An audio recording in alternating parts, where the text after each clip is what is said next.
President Andrew Jackson, of course, is infamous, and it was unconstitutional what he had done. The Indian Removal Act of 1830.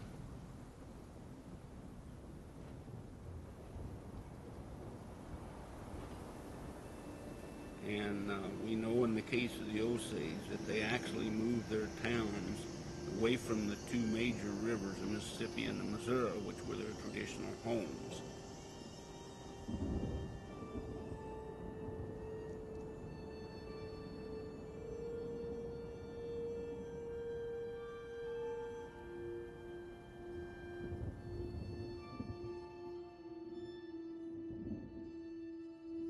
These southeastern people, the Cherokee, the Creek, and their neighbors, the Chickasaw and the Choctaw,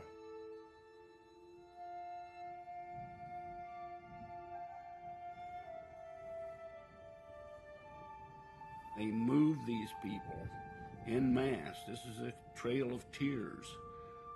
All the eastern people were moved to the Indian Territory, Kansas, Oklahoma. It's very difficult to be an American Indian, and it's extremely difficult to be an Osage, because the federal government has been for a long time anti-cultural.